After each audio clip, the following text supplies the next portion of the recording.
Bienvenue dans Objectif Tech, un podcast de Capgemini France.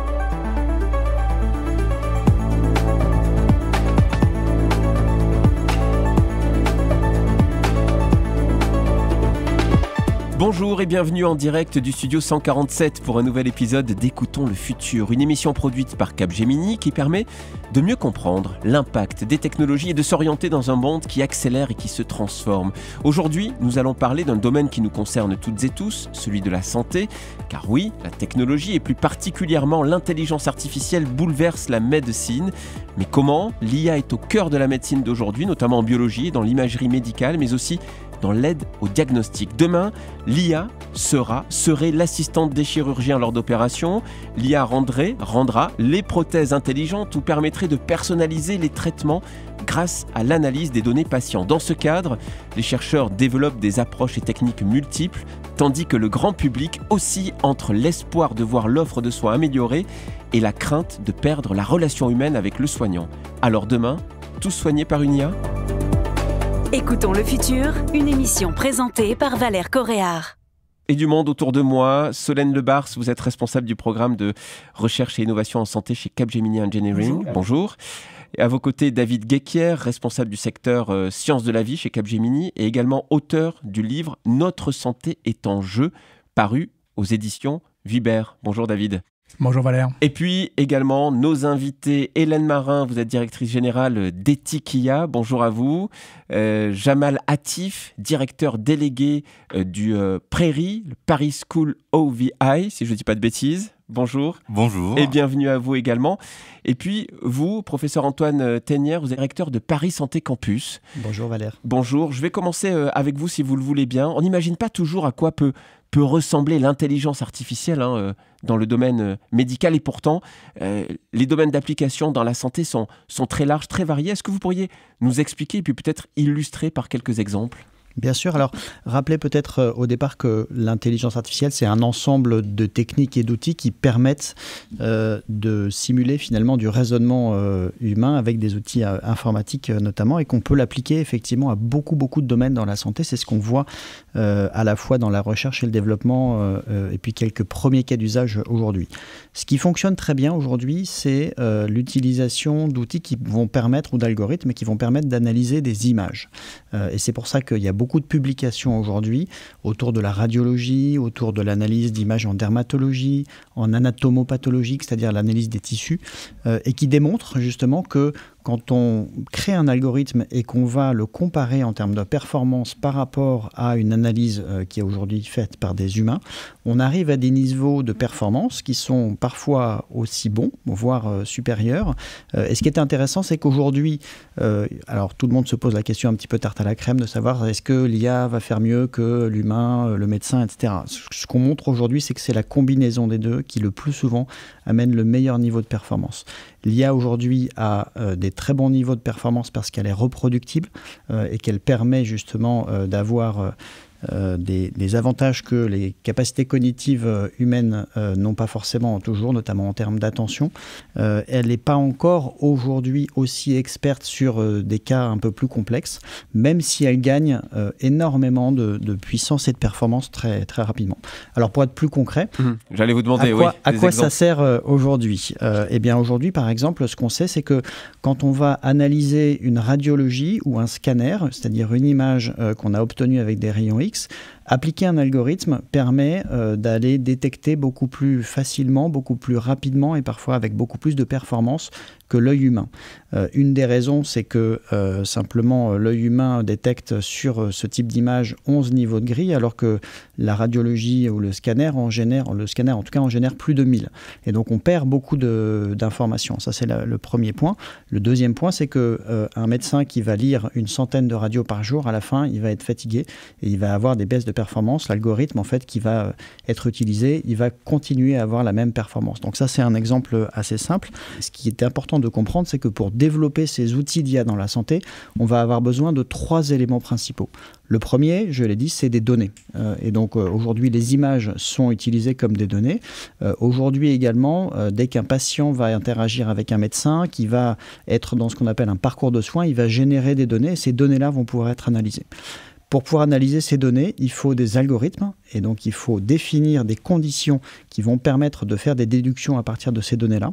Et puis le troisième élément, c'est des capacités de calcul et donc des ordinateurs qui sont puissants pour traiter toutes les données et les analyser et qui demain devront être encore plus puissants parce qu'on va générer encore plus de données et encore plus d'analyses. Pour conclure cette première introduction très intéressante, Antoine Tenière, vous êtes plutôt emballé quand même par les potentialités de l'IA manifestement en lien avec la santé. Moi, je suis fasciné parce que ça va nous montrer que même si aujourd'hui on est dans une ère ultra technologique avec des approches, des stratégies, des outils de très haut niveau de performance, eh bien on va basculer dans une ère qui le sera encore plus et qui va faire passer ce qu'on faisait jusqu'à maintenant, peut-être presque pour de l'artisanat. Jamal Latif, vous êtes directeur délégué du Prairie, Paris School OVI. Notre époque, on dirait, veut toujours aller plus vite. On a parfois le sentiment que demain, c'est déjà maintenant. Est-ce que, selon vous, l'intelligence artificielle incarne vraiment le futur de la santé? Et puis peut-être en creux, est-ce que vous êtes aussi optimiste que Antoine Tenière? Je vais commencer par répondre à la fin de votre question. Oui, moi, je suis très optimiste, mais à des conditions. D'accord. Donc, effectivement, l'IA est une technologie qui s'impose. Antoine a dit l'essentiel, mais en réalité, l'IA dans le domaine de la santé, elle est présente depuis très longtemps. En fait, quand on regarde une image type IRM ou scanner, il y a un algorithme caché dans le matériel qui a reconstruit ces images. D'accord. Donc, l'IA est déjà là, en réalité. Comme souvent, on ne la voit pas. Maintenant, elle est au devant de la scène parce qu'on voit des images, des vidéos, bientôt des TikTok faits par l'IA. Mais enfin, ça, c'est le grand public, mais s'agissant de la santé, c'est là où la promesse est la plus fiable et la plus tangible. L'IA repose sur des données. L'IA est un domaine protéiforme. Antoine l'a esquissé, il y a différents types d'IA, différents courants d'IA. Mais l'IA dont on parle aujourd'hui, elle s'appuie beaucoup sur les données. Il se trouve que la santé génère beaucoup de données, au travers du soin, au travers de l'analyse, en recherche, au laboratoire et autres.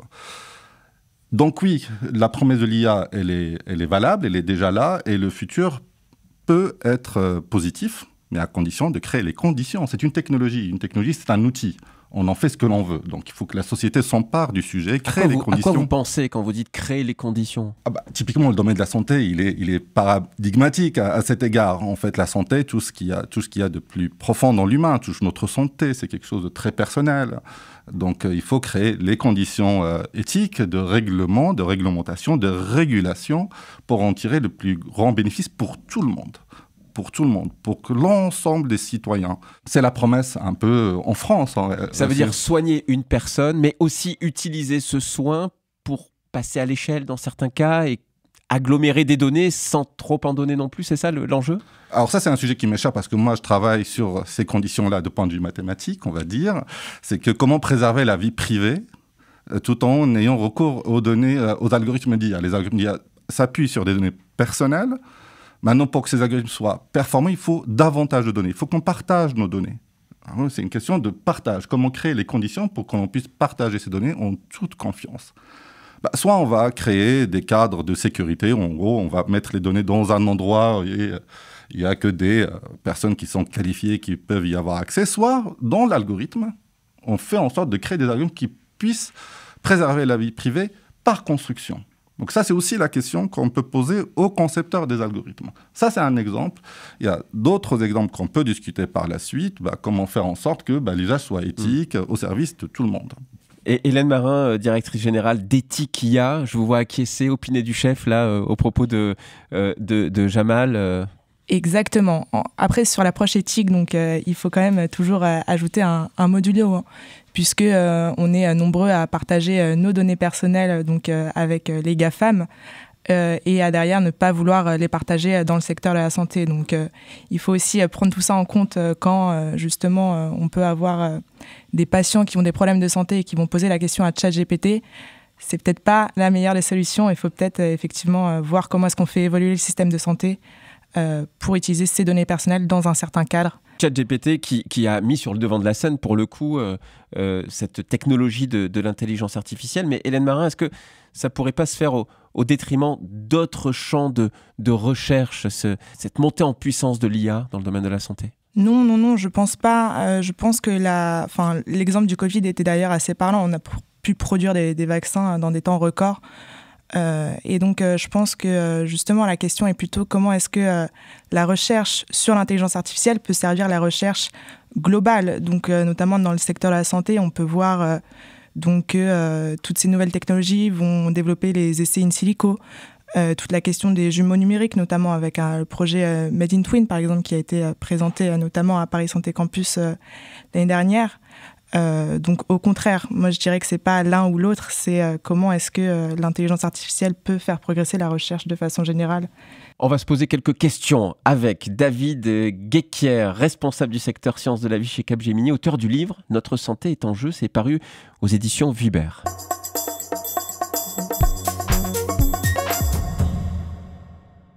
Cher David, c'est un sujet qui est complexe quand même et en même temps assez enthousiasmant. Dans votre livre paru en 2023, vous dites que le système de santé français est à bout de souffle. Pourquoi ? Alors effectivement, il y a 3 raisons. En tout cas, je veux mettre en évidence 3 raisons qui ont été remontées par le terrain.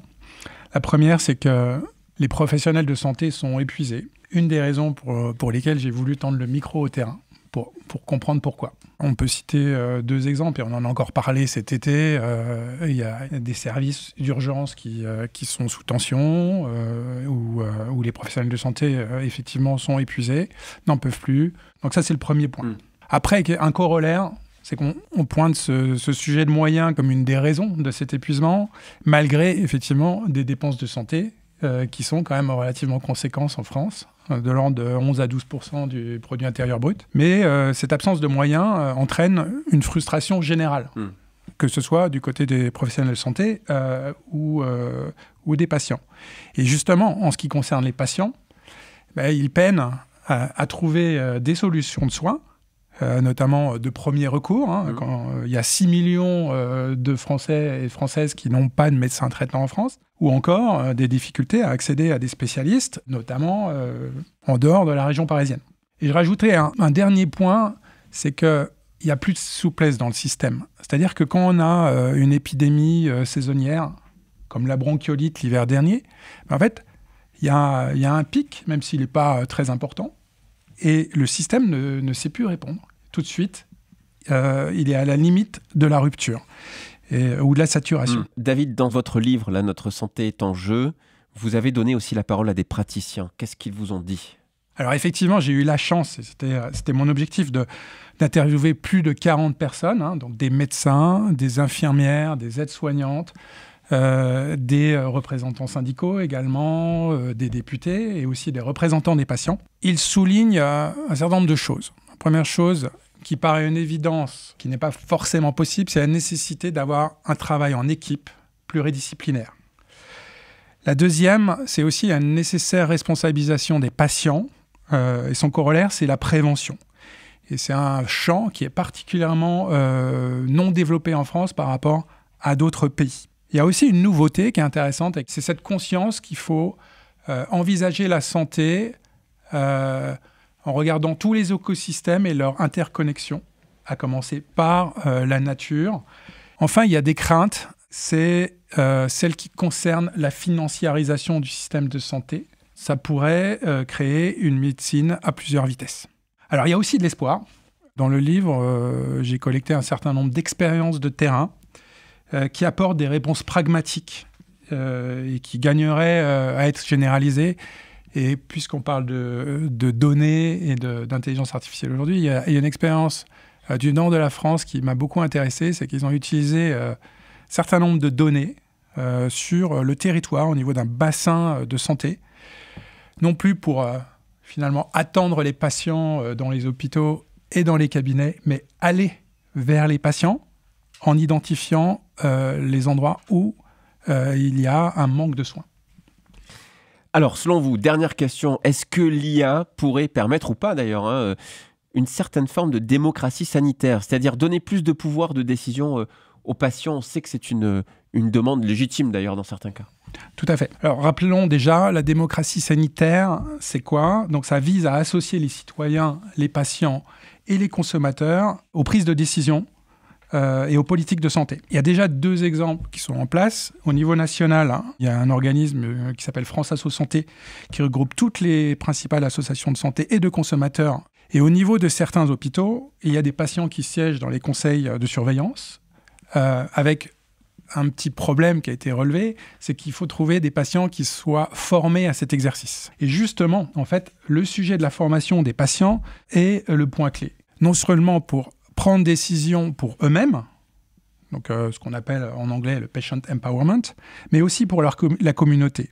Et donc l'intelligence artificielle peut augmenter le patient, notamment avec des solutions de dépistage et de prévention, mais aussi à travers des assistants spécialisés, on parlait de ChatGPT tout à l'heure, leur permettre d'améliorer leurs connaissances et la prise de décision. En ce sens, l'IA peut aider au développement de la démocratie sanitaire.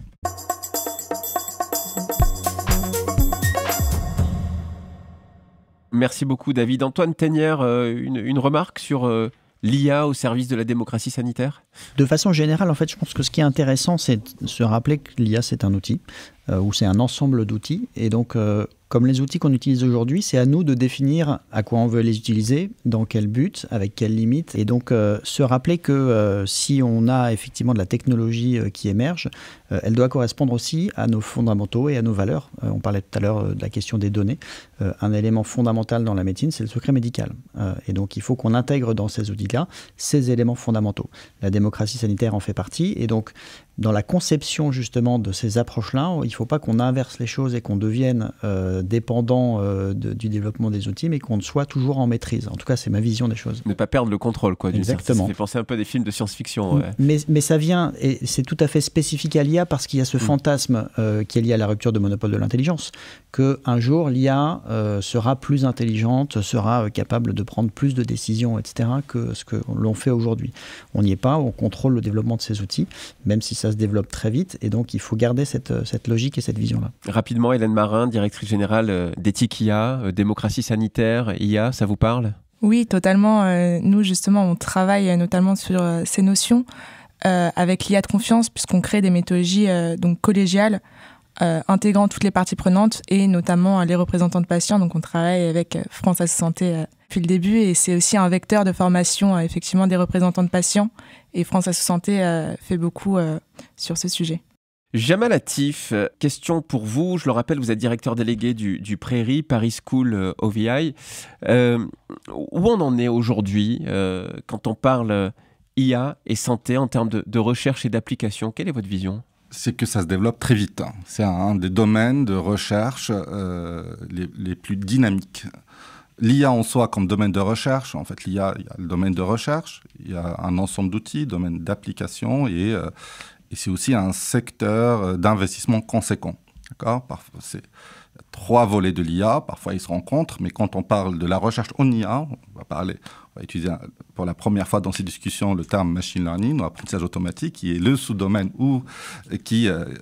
qui pousse un peu tous les développements qu'on voit en IA aujourd'hui. C'est pour ça qu'on est ici en train d'en parler. Et donc ce domaine-là, très investi par les grands acteurs, les géants du numérique, sur la partie recherche, c'est parfois de la recherche fondamentale, et il y a aussi la recherche publique qui essaie de se maintenir, de ne pas laisser le champ cause acteurs privés, parce que, pour prendre un peu la discussion sur la démocratie sociale, participative, sanitaire, c'est aussi un enjeu de société, un enjeu de démocratie, de maîtriser les technologies. Donc c'est un domaine qui est très, très, très dynamique, je pense. En termes de publication, je ne veux pas dire de bêtises, mais il fait partie des domaines où on a le plus de publications, et on vit à un rythme effréné, parfois très difficile à suivre. Et ça questionne parfois les méthodologies sous-jacentes dans les publications, parce que là aussi, vu que c'est un domaine à fort investissement, parfois on a des annonces qu'il faut décortiquer, il faut rester dans l'esprit de la recherche scientifique. Donc ça, c'est le domaine de l'IA. Le domaine de l'IA et de la santé, on l'a dit, je pense qu'on est plusieurs à croire que la santé est l'un des domaines où l'IA a un vrai impact, à cause des données, à cause aussi, grâce aussi et parfois à des chercheurs qui essayent d'aller vers le bien commun. Et donc c'est un domaine qui est à la croisée à la fois de compétences en médecine, en sciences des données, en approchage automatique, en IA, comme on l'a dit dans l'usage général. C'est très, très, très, très, très riche.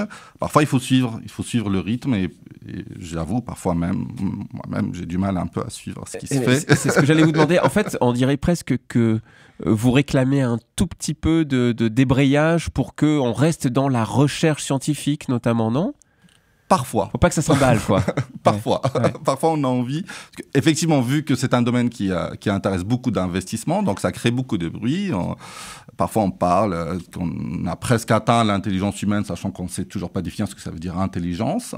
On voit beaucoup d'annonces. Voilà, donc ça attire parfois des appétits qui ne sont pas les mieux attentionnés. Et nous qui essayons de décortiquer ce qui se fait dans la méthode scientifique, parfois on a envie de dire, regardons de près, évitons les effets d'annonce. Donc ça rejoint un peu la question initiale qu'on m'avait posée sur les temporalités. En fait, on a une temporalité qui est de la production des outils. On voit bien, il faut être très lucide. Quand on regarde les annonces, souvent, elles ont un fond de concurrence commerciale. D'accord ? Quand on regarde... quand une entreprise comme OpenAI dit attention, on maîtrise l'IA générale, non, arrêtons les bêtises. Il n'existe pas aujourd'hui quelque chose qui ressemble à l'IA générale. Vous avez des outils très spécialisés. Effectivement, le fait d'avoir mis entre les mains du grand public un outil d'interaction de chatbot, en tout cas conversationnel, montre ce que l'on peut faire. Donc ça parle un peu au grand public et dans la tête des gens, non, que, vous voyez, on arrive à interagir, donc on a atteint. Non, c'est une annonce à but commercial, à but d'attirer plus d'investisseurs et de garder un monopole. Et voilà, donc il faut faire très attention à ça. Et donc aujourd'hui, il n'y a pas quelque chose qui s'appelle l'IA générale, on n'a pas atteint ce niveau-là d'intelligence. Par contre, on a des outils qui sont très puissants, très très puissants, qui reposent sur les données, sur des puissances de calcul et sur des cerveaux qui sont encore dans les laboratoires. Et il faut bien les garder. Antoine Tenière, tout à l'heure, David expliquait parfois la rigidité du système de soins en France. Est-ce qu'on pourrait imaginer, demain, après-demain, que l'IA joue un rôle sur l'organisation justement opérationnelle du système de santé français? Alors moi je pense qu'elle joue déjà un rôle aujourd'hui. Lequel? Il y a un rôle à plusieurs niveaux. Le premier, quand on comprend bien ce qu'amène l'IA, c'est un gain de temps. Et ça c'est très important, un gain de temps et un gain de performance. Il y a beaucoup d'entreprises comme Capgemini d'ailleurs qui ont essayé d'estimer dans différents métiers le gain de temps qu'on pouvait avoir avec des algorithmes. Et aujourd'hui on estime qu'il est de l'ordre de 15 à 20% du temps d'un professionnel. Dans la santé c'est probablement ce qu'on arrivera à gagner. Donc ça c'est un premier élément parce que quand on regarde la démographie de soignants, le temps qui est mis à disposition pour une population, c'est un élément qui est très stringent ce temps-là. Donc, premier point, du temps. Je vous coupe, pardon, mais ça veut dire que les tâches seraient davantage concentrées sur des tâches de soins et moins sur d'autres. C'est là-dessus que l'IA interviendrait notamment ? Ça veut dire que dans l'ensemble de tâches que peut réaliser un professionnel, on va en confier certaines à l'IA, sur le modèle d'aide au diagnostic, d'aide à la décision, etc. Et que le temps que le médecin dédié auparavant à analyser un certain nombre de choses, il va être largement accéléré parce qu'il aura juste à vérifier et valider que la proposition faite par l'IA est la bonne. C'est l'exemple que je prenais tout à l'heure avec la radiologie, par exemple. Un arbitrage humain, à la fin, mais on a toutes les données disponibles et digérées. Exactement. D'accord. Deuxième élément, c'est que ça va faire gagner beaucoup en qualité, en performance. Là aussi, c'est important. Aujourd'hui, c'est malheureusement peu su, mais c'est important de le comprendre. On a un système de santé qui fait du mieux qu'il peut, mais qui n'est pas performant surtout. Et donc, ces sous-performances, elles génèrent en fait du temps supplémentaire, voire des complications supplémentaires pour des patients.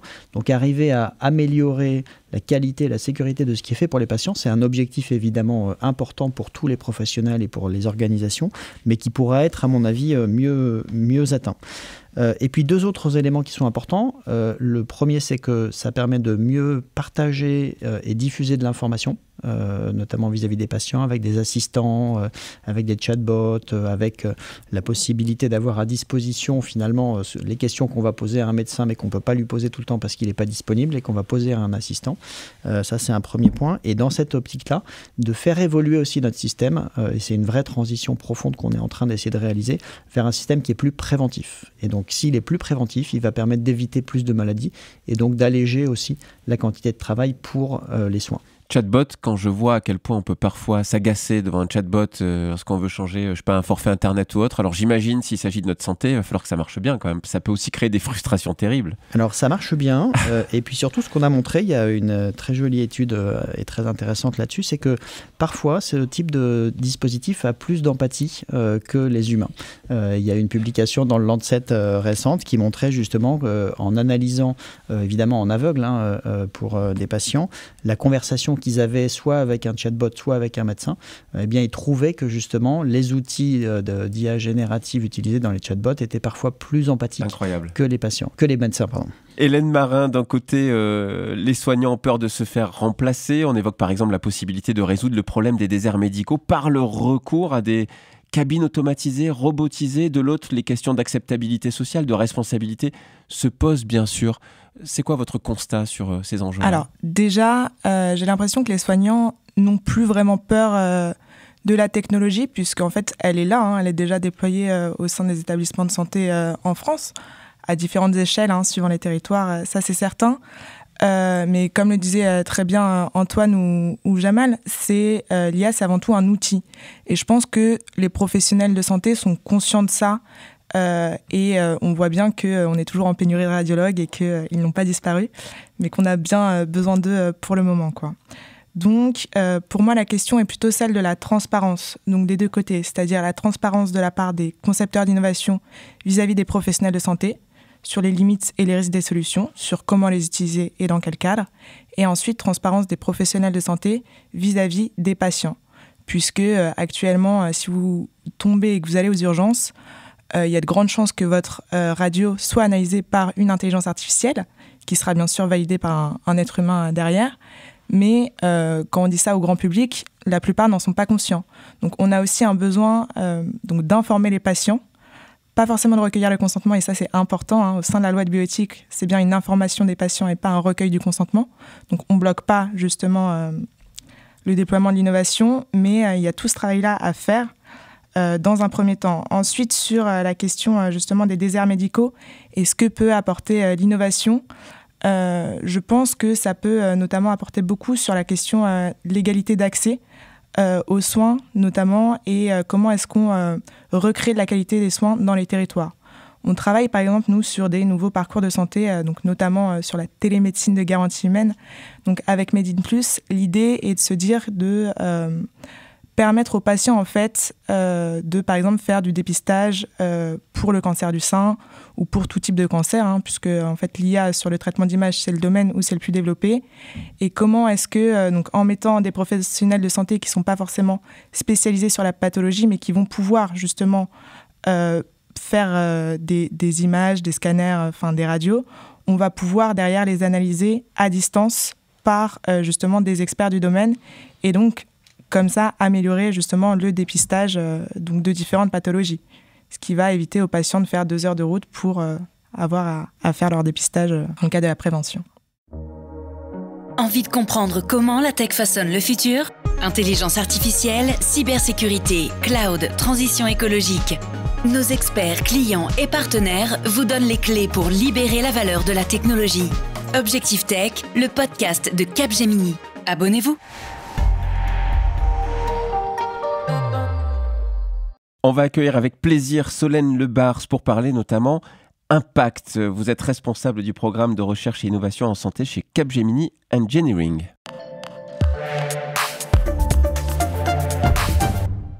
Solène, l'IA est partout et a démontré son efficacité, mais elle n'a pas vocation à remplacer le médecin. Ça pose des questions notamment d'acceptabilité. Alors, comment améliorer, fluidifier les interactions entre l'humain, donc le soignant, le patient, et l'IA? Tout à fait. Alors, ça a été très bien dit par les différents intervenants tout à l'heure. L'IA, elle est déjà omniprésente dans le domaine médical sans que les praticiens ou les patients en aient conscience. C'est ça qui est assez ironique. Je dirais que ce qui est relativement récent, c'est plutôt cette capacité qu'on a à créer des assistants. Des agents conversationnels notamment, qui sont de plus en plus autonomes, de plus en plus efficaces et qui aujourd'hui arrivent à réaliser une variété de tâches que l'on ne croyait réalisables que par des humains. Et c'est ça qui suscite un peu cette inquiétude du remplacement. Alors, il y a plusieurs pistes pour essayer de limiter cette inquiétude et surtout pour améliorer l'interaction entre l'humain et cette intelligence artificielle. La première, ça va être de centrer les développements autour de l'humain et de ses réactions, qu'elles soient comportementales ou physiologiques. Et typiquement, on peut également insister sur la transparence, ça a été très bien dit, sur la transparence des algorithmes, leur explicabilité, c'est-à-dire comment faire en sorte que ces algorithmes ils soient compréhensibles par des utilisateurs profanes, qu'ils soient les médecins ou qu'ils soient les patients. Et pour ce faire, on a d'ailleurs, nous, un projet de recherche et d'innovation que l'on mène avec l'École normale supérieure qui est très intéressant, puisqu'il démontre que plus cette intelligence artificielle va donner des informations ou des explications sur ses décisions, et plus l'utilisateur va avoir un sentiment de contrôle sur l'interaction et également de confiance vis-à-vis de cette intelligence artificielle. Elle rend des comptes d'une certaine façon. Exactement, elle explique et elle se rend plus transparente aux yeux de l'utilisateur. Ça, c'est très important pour améliorer la fluidité. Par ailleurs, ce qui va être important aussi, ça a été dit, c'est qu'on peut créer des agents conversationnels ou justement ces assistants pour améliorer également la partie un peu paperasserie administrative. C'est-à-dire qu'il n'y a pas que des tâches uniquement de diagnostic, mais également des tâches d'accompagnement au quotidien des médecins qui peuvent être très intéressantes. Comment mettre en œuvre des modèles qui viendraient soutenir en résonance plutôt que se substituer ? Alors, la première étape, déjà, c'est la co-conception. C'est-à-dire qu'on va mettre autour de la table toutes les parties prenantes qui vont être impliquées dans la mise en place de ces modèles. Donc, le corps médical, les soignants, les médecins qui vont vraiment valider la pertinence d'avoir tel ou tel outil. Les ingénieurs, les concepteurs, les développeurs qui vont tester et réaliser les modèles. Les patients également pour voir quel est l'impact, quel est l'intérêt d'avoir ce type de modèle à leur service. Et c'est typiquement aussi des méthodes ou des modèles que l'on a au sein de Capgemini. On a un projet qui nous permet, par exemple, ou en tout cas qui vise à améliorer la prise en charge précoce de la pré-éclampsie et qui est mené avec le CHRU de Nancy. On est totalement guidé par les médecins, c'est-à-dire qu'on ne travaille pas à l'aveugle, c'est les médecins qui vont nous donner des pistes pour améliorer les algorithmes et surtout pour faire en sorte que ces médecins puissent utiliser les outils. C'est-à-dire que s'ils ne sont pas réalisés pour les médecins, ils seront de toute façon inutilisés. Est-ce que vous pensez, Solène, du moins est-ce que vous croyez en l'évolution de modèles qui tendent vers le biomimétisme, c'est-à-dire ceux qui viendraient vraiment imiter la pensée humaine ? Alors oui, j'y crois. Je pense que c'est l'une des pistes les plus importantes aujourd'hui pour le développement de l'intelligence artificielle. Il y a une discipline qui s'appelle les neurosciences computationnelles, en fait, qui vise à modéliser par de la formulation mathématique les différents processus cognitifs les plus complexes qui vont de la perception visuelle au raisonnement à la prise de décision. Et cette formulation mathématique, elle permet dans un second temps éventuellement de retranscrire en algorithmes d'intelligence artificielle qui vont être utilisés pour de la prédiction, pour la génération de données, etc. Donc on a toujours été très inspiré par les systèmes organiques, les architectures naturelles. On va continuer à l'être et on va essayer d'être de plus en plus précis dans cette imitation. Ça ne veut pas dire qu'on va être tout de suite capable d'égaler la nature, mais en tout cas on va de plus en plus sur cette voie de l'imitation, c'est certain.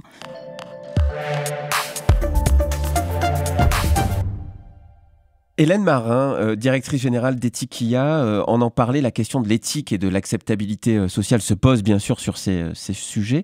Comment les soignants, les hôpitaux, les patients doivent-ils, selon vous, envisager ces innovations dans le futur ? Tout d'abord comme une chance, je pense que c'est une chance inouïe pour notre système de santé et pour toutes les parties prenantes de ce système. Derrière la question de l'acceptabilité sociale, il y a avant tout la question de la confiance. Donc pour moi, c'est justement comment est-ce qu'on crée les conditions de la confiance pour faciliter le déploiement et justement pouvoir prendre en compte tous ces enjeux de transparence. Donc nous, pour ça, justement, on a la chance d'être en Europe et donc d'avoir un cadre juridique qui est maintenant existant avec l'AI Act et donc qui va permettre de réglementer l'intelligence artificielle tout en favorisant l'innovation. Donc nous, on travaille plus spécifiquement sur des méthodologies donc de collège de garantie humaine, donc méthodologie collégiale intégrant justement les professionnels de santé, les sociétés savantes, les représentants de patients et les industriels, pour permettre derrière de pouvoir effectivement couvrir ces enjeux de transparence et que tout le monde soit conscient des risques et notamment de savoir comment prendre la bonne décision au bon moment. Ensuite, pour que tout cela se passe bien également, il y a tout l'enjeu de la formation qu'on a commencé à aborder aussi, donc la formation initiale notamment des soignants et également la formation continue dont la NFH, donc l'Association nationale de formation des hospitaliers il faut qu'ils soient formés sur ces enjeux-là, en fait, c'est ça? Exactement. Oui, oui. Et donc la NFH fait beaucoup dans ce domaine et on organise notamment de nombreuses journées de sensibilisation pour les professionnels hospitaliers. Et je pense que l'enjeu est là, en fait, se dire qu'on est dans de la sensibilisation, que le but, c'est absolument pas que tout le monde devienne expert dans l'intelligence artificielle. On n'y arrivera pas, on va pas tous devenir mathématiciens du jour au lendemain. La question, c'est de connaître les grandes notions, de savoir comment ça fonctionne et du coup de pouvoir prendre les bonnes décisions. Solène Lebars, rapidement, la formation, la transparence, l'information, on est sur un triptyque là essentiel pour qu'on adhère en fait. Exactement, je pense que c'est le triptyque essentiel et pour venir sur la formation notamment, avoir vraiment conscience des forces de ces méthodes mais surtout de leurs faiblesses. Je pense que c'est ça qui va permettre d'avoir les décisions les plus éclairées pour le médecin évidemment. Jamal Latif, selon vous, quel serait l'encadrement parfait dans un monde idéal de cette relation IA-santé? Avant de répondre à votre question, je voulais adhérer absolument à ce qui vient d'être dit sur l'enjeu de la formation. Et c'est ce qui guide un peu aussi notre action, nous, dans Prairie. C'est pour ça que maintenant, ça devient une école de Paris School of AI. C'est essentiel. La question de la formation, elle est essentielle. C'est fondamental. C'est fondamental à tous les niveaux pour tous les praticiens et pour que l'on puisse se saisir ensemble en tant que société de cette technologie. Après, il faut aussi créer des écosystèmes où on a la formation, la recherche, les acteurs de l'innovation, mais aussi les agences de régulation. Et donc là, je rends hommage au travail que fait Antoine à Paris Santé Campus parce que c'est cette idée-là. C'est l'idée d'avoir un écosystème. Et donc, ça me permet de répondre à la question comment encadrer les usages. Pour encadrer les usages, il faut comprendre ce dont il s'agit, ce que l'on encadre. Entendre le chercheur, ce qu'il est en train de développer. Comment les acteurs de l'innovation transforment l'idée de la recherche en un outil ou un service. Donc il y a une transformation qui s'opère entre l'idée de recherche et l'usage qui en est fait. Et à côté de ça, il faut à la fois créer les conditions de l'innovation, mais créer de l'innovation qui soit au service de l'ensemble. Et donc là, il y a un encadrement. Par contre, là où on est face à une problématique nouvelle, on est dans une sorte de discordance des temps, mais pas en conjugaison. On a des temps, des accélérations, l'accélération du développement de ces outils, l'accélération parfois de la recherche, avec une particularité de l'IA, c'est que le temps entre l'idéation et le service, il est réduit. Parfois, en fait, ce temps-là, il disparaît. D'accord ? Quand on a un modèle de langue qui sort dans le grand public, en réalité, il est déjà mis dans un moteur de recherche. Donc, ce temps entre l'idée, son développement en termes de recherche et en faire un service, il est réduit, voire inexistant. Mais ce n'est pas là où s'opère la vraie difficulté. La vraie difficulté, c'est la régulation, le politique, quand il se saisit de cette question-là. En fait, il s'est dit, pour faire, pardon, de l'anglicisme, de faire du damage control. Et donc, c'est ce temps-là qu'il va falloir que l'on pense ensemble. Et comment, d'emblée, tout en développant, tout en laissant la liberté de la recherche, elle est fondamentale, d'imaginer ou de créer même les conditions de la régulation, du droit, on parle parfois du droit souple, pour pouvoir agir de façon rapide. Et donc, pour répondre à la question comment on encadre, pour encadrer, il faut être formé et d'anticiper. Et ça, c'est une équation nouvelle à laquelle on ne sait pas encore répondre aujourd'hui. On va en terminer, si vous le voulez bien, avec vous, Antoine Théniard, avec une question presque naïve, mais essentielle. On est au bout, ou au début peut-être même de la chaîne de valeur. Entre un médecin et une IA, si le diagnostic diffère, qui a raison? En d'autres termes, je me fais diagnostiquer par le médecin qui s'est fait aider par l'IA. Il y a une erreur, le médecin reste responsable demain? Sur la première question, en fait, j'ai envie de dire je ne sais pas. C'est-à-dire qu'en fait, on arrive à des niveaux de performance de l'intelligence artificielle qui sont très intéressants. Et en parallèle, on accepte aussi que chaque humain, chaque médecin va faire un certain nombre d'erreurs. Ce qui est intéressant, c'est s'il y a une discordance, de comprendre d'où elle vient. Pourquoi est-ce qu'une IA propose tel diagnostic alors que le médecin a proposé tel autre diagnostic, et comment est-ce qu'on ajuste et comment est-ce que les informations fournies par l'un et par l'autre peuvent permettre d'arriver au bon résultat. Ça, c'est le premier point. Et encore, le corollaire de ça, c'est que le bénéfice de l'IA, c'est aussi en miroir de mieux nous aider à comprendre l'intelligence naturelle. Et ça, c'est très important. La deuxième partie de votre question, c'est en cas d'erreur médicale, qui est responsable? Aujourd'hui, c'est le médecin. C'est-à-dire que ce sont des outils d'aide à la décision, d'aide au diagnostic, mais c'est la responsabilité du médecin. Et donc, ça reste le droit aujourd'hui. Peut-être que ça évoluera, je ne sais pas.